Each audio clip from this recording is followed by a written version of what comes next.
नमस्कार, arise news में आपका स्वागत है। तो पेश है आज की अहम खबरें।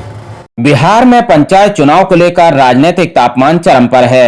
गली मोहल्लों से लेकर चौपालों तक बस पंचायत चुनाव की ही चर्चा चल रही है। अराइज न्यूज अपने दर्शकों को विभिन्न पंचायतों से रिपोर्ट दिखा रहा है। इसी क्रम में आज हम पहुंचे छपरा जिले की हुस्सेपुर पंचायत और बात की पंचायत के लोगों से लेकर भावी प्रत्याशियों तक से। देखिए छपरा जिले की हुस्सेपुर पंचायत से अराइज न्यूज की ये ग्राउंड रिपोर्ट। स्वागत है आपका अराइज न्यूज लाइव में। पंचायत चुनाव की सरगर्मी अपने पूरे स्वभाव पर है।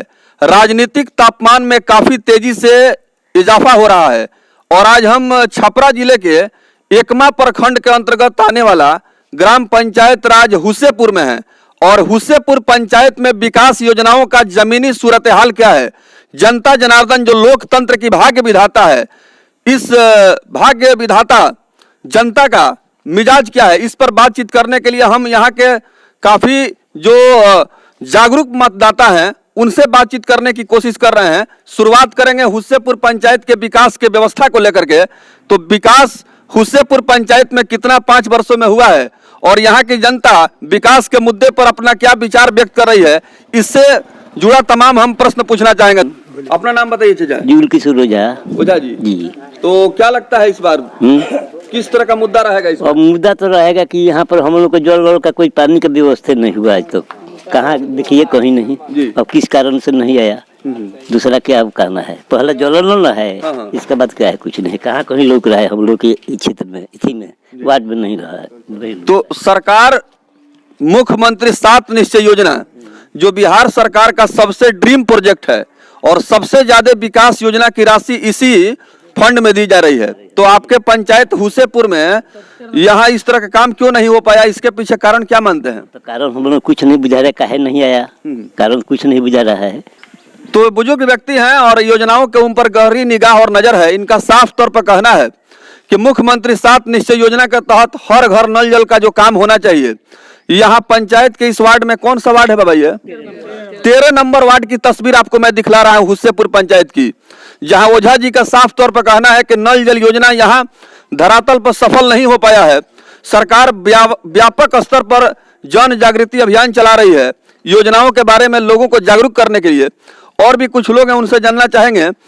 जी क्या नाम हुआ आपका? हमारा नाम पड़ेगा श्री तारकेश्वर ओझा। ओझा जी, हाँ। तो आप क्या कहना चाहेंगे, सरकार का जो फंड है हुस्सेपुर में कितना यहाँ सही इस्तेमाल हुआ? यहाँ पर बुझिए कि 10%, मात्र 10%। मात्र 10%। तो हालांकि 100% योजनाओं को क्रियान्वित करना है। क्रियान्वित करने के लिए जो ऊपर से जो अधिकारी यहाँ पर हैं बिहार सरकार के, वो इतने चोर हैं जिसका कोई जवाब नहीं, जिनका कोई कहना है कुछ, करना है कुछ। माने 100 में 10%। यानी सरकारी योजनाओं में भ्रष्टाचार का दिमक लगा हुआ है। अच्छा, लैट्रिन का जो बात बोले ना, लैट्रिन का अभी हम खुद प्रेजेंट में है कि हमारा लैट्रिन बना हुआ आज 2 साल से ऊपर हो गया, 2.5-3 साल हो गया, लेकिन अभी तक उसका पैसा पेमेंट नहीं है। मुखिया के पास और विकास मित्र के पास जाने पर, कागज और लिख के देने पर, फोटो करके देने पर, हर सब प्रक्रिया पूरी करके देने के बावजूद भी क्या है, तो डिलीट हो गया। यहाँ आपके पंचायत में नाली की बात हो, सड़क की बात हो या शिक्षा की बात हो, विकास की बात हो, किस तरह का सुधार नहीं? हमारे गांव में कोई भी मुखिया का फंड का कोई काम ही नहीं हुआ। सारा जो भी कुछ हुआ है वो मिसयूज हुआ है। ना नल जल का काम हुआ है, ना ग्रामीण सेवा का कोई नाला का काम हुआ है, ना कोई सड़क का काम है, ना कोई सोलिंग है। वहीं दूसरी ओर हुस्सेपुर पंचायत के लोगों को क्षेत्र के बड़े समाजसेवी पवन ओझा से काफी उम्मीदें हैं, जिनकी पत्नी मुन्नी देवी हुस्सेपुर पंचायत से मुखिया पद के लिए भावी प्रत्याशी हैं। पवन ओझा ने जहां कोरोना काल में अपने वाहन भेजकर लोगों को उनके घर तक पहुंचाया था, तो वहीं उन्होंने पंचायत के लोगों के लिए राशन से लेकर जरूरत के हर सामान से मदद की थी। अराइज न्यूज से बात करते हुए पवन ओझा ने कहा कि अगर उनकी पत्नी को लोगों ने मुखिया के रूप में चुना तो उनका एक ही मंत्र होगा, सबका साथ सबका विकास। पंचायत चुनाव को लेकर के सियासी मिजाज जनता का क्या है और क्या मुद्दा रहेगा इस बार पंचायत के इलेक्शन में, इसको लेकर के तमाम पंचायतों तक पहुंचने का प्रयास मैं कर रहा हूं। और इसी बीच एकमा प्रखंड के अंतर्गत आने वाला ग्राम पंचायत राज हुस्सेपुर में हमारी अराइज न्यूज लाइव की टीम मौजूद है और यहां से भावी मुखिया प्रत्याशी मुन्नी देवी, चूंकि महिला सीट है और महिला आरक्षित सीट होने की वजह से पंचायत में महिला उम्मीदवार को उतारा जा रहा है। और हमारे साथ इस क्षेत्र के चर्चित चेहरा पवन ओझा हैं, जो इस बार पंचायत के इलेक्शन को लेकर के हुस्सेपुर के जनता के बीच पहुंच रहे हैं और इस बार पंचायत चुनाव को लेकर के तमाम जनता जनार्दन से अपने बातों को व्यक्त कर रहे हैं। आइए, इनका चुनावी मुद्दा क्या है, जनता अगर इनको मौका देती है और पंचायत के सर्वोच्च संवैधानिक गरिमामयी पद पर सुशोभित करती है तो हुस्सेपुर पंचायत को विकास के मामले में कहां पहुंचाना चाहेंगे। सबसे पहले तो आपका स्वागत है ओझा जी। धन्यवाद। जनता में भारी आक्रोश है, अभी तुरंत हमारी बातचीत हुई है। सबसे पहले तो मैं अपने पूरे ग्राम पंचायत की जनता को अपने तरफ से नमस्कार करता हूं और मेरा मुद्दा यही है कि अगर जनता अगर हमको चुनती है तो सबसे पहले मेरा तो विकास का मुद्दा है ही और पूरे जनता का मैं जीतता हूं तो जनता की जीत होगी। और कोई भी सरकारी फंड मेरे पास जो आ रहा है उसको मैं पूरे ग्राम पंचायत के पास रखूंगा, पूरे अपने वार्ड के पास रखूंगा कि मेरे पास ये अपना जो फंड आया हुआ है बुजुर्गों को बुलाऊंगा, ये भाई देखें इसको किस तरह को इसको खर्च किया जाए, कहाँ खर्च किया जाए जो उचित हो, चाहे यहाँ दलाली जमाखोरी बंद हो जाए। यानी कि लोकतंत्र में जनता मालिक है और जनता भाग्य विधाता है। जनता जनार्दन से आप सुझाव लेंगे और विकास योजनाओं को धरातल पर उतारने का काम करेंगे। हुस्सेपुर पंचायत में 5 वर्षों में जो विकास हुआ है, अभी जो ताजा तस्वीर हमने प्राप्त किया है राइज न्यूज के लिए, तो कहीं ना कहीं जनमानस में भारी असंतुष्टि और एक तरह से कह सकते हैं कि आक्रोश व्याप्त है। ऐसे में बदलाव की जो बयार बह रही है और इसका कहीं ना कहीं सीधा हम कह सकते हैं कि एडवांटेज आपको मिल रहा है, चूंकि आपका एक चेहरा चर्चित है और कोरोना जैसे संकट काल में आपने काफी लाभ पहुंचाया लोगों को और ये मानवीय धर्म भी बनता है। पंचायत हुस्सेपुर में 5 वर्षों में क्या हुआ है, आप क्या कहना चाहेंगे?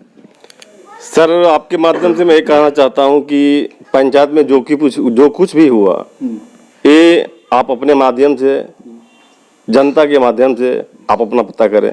इसके बीच में मैं नहीं बोल सकता हूं क्योंकि जनता खुद समझदार है क्या हुआ है क्या नहीं हुआ है। अपना पर्सनल कुछ मुद्दा होगा, इसके बारे में जरूर बताएं। मेरा मुद्दा वही आपको बताया, अभी भी बता चुके हैं कि मेरा मुद्दा वही है कि विकास का मुद्दा है, विकास पर लेके चलना, सबका साथ सबका विकास। और मेरा मुद्दा यही है कि जो भी फंड आएगा मैं अपने नवयुवक साथियों को, बड़े बुजुर्गों को, जो भी वार्ड है, पंच है, सरपंच है, सबको उनको ओपिनियन करके मैं अपना विकास के काम करूंगा। मेरा भी मुद्दा यही है। आपके जहन में इस तरह का ख्याल कैसे आया, इस तरह के भाव या इस तरह का सोच कैसे विकसित हुई कि चुनाव में आना चाहिए, जनता का सेवा करना चाहिए? मेरा अपना मन था, मेरा एक अपना इच्छा है, मैं जनता का समक्ष जो है सेवा का, मैं अपने तरफ से सेवा करने का मौका अगर जनता देती है तो करने के लिए तैयार हूँ। तो मुखिया पद पर कभी कोई चुनाव आपके घर में लड़ा है कि नहीं? जी, मेरे दादाजी थे, सरपंच रह चुके हैं शिव जन्म ओझा जी। तो मैं चाहता हूं कि एक बार हमको भी जनता मौका दे और मेरे जो पूर्वज किए हैं उन पे मैं खरा उतरूं। तो उम्मीद करते हैं कि आने वाला जो आगामी पंचायत का इलेक्शन है इसमें जनता में काफी जागरूकता आई है, लोग अपने मतों का कीमत समझने लगे हैं और विकास के मुद्दे पर जनता अपनी अपनी व्यक्तिगत स्तर से विचार व्यक्त कर रही है। पंचायत का चुनाव काफी खास होने वाला है और जिस तरह से जन जागृति में वृद्धि हुई है, आम जनमानस में नई जागृति पैदा हुई है, सरकारी योजनाओं पर सीधा ध्यान जनता का है और कौन कौन सी योजनाओं में सरकार के माध्यम से कौन सा राशि वित्तीय सहयोग के रूप में प्रदान की जा रही है, इन तमाम चीजों से जनता अच्छी तरह से वाकिफ और परिचित हो गई है। तो कुल मिलाकर के पवन ओझा जो पंचायत के तमाम मतदाता मालिकों तक पहुंच रहे हैं और यहाँ भावी मुखिया प्रत्याशी मुन्नी देवी हैं, उनके पक्ष में जनमानस को आकर्षित और गोलबंद करने के लिए जो मुहिम चला रहे हैं, इसका सकारात्मक रूप से कितना प्रभाव होगा आने वाला चुनाव का परिणाम से साबित हो जाएगा। लेकिन जिस मजबूत इच्छा शक्ति के साथ पवन ओझा क्षेत्र का भ्रमण कर रहे हैं, ऐसा प्रतीत हो रहा है कि पंचायती राज व्यवस्था को धरातल पर उतारने के लिए आप पूर्ण रूप से एक मजबूत संकल्प और इच्छा लेकर के आगे बढ़ रहे हैं। जी होली जी का त्योहार नजदीक है, क्या शुभकामना देना चाहेंगे हुस्सेपुर पंचायत की जनता को? सभी ग्राम पंचायत के जनता को होली के तरफ से और मेरे छोटे बड़े जो भी भाई बहन हैं, माता हैं, सबको मेरा नमस्कार है। और मैं चाहता हूं कि सब पूरे गांव एकत्रित होके और जो गांव को लोगों ने बांट दिया है एकजुट होके एक साथ होली मिलाएं, एक साथ होली करें, मिलजुल करके त्योहार, मिलजुल कर त्योहार मनाएं। बहुत बहुत धन्यवाद।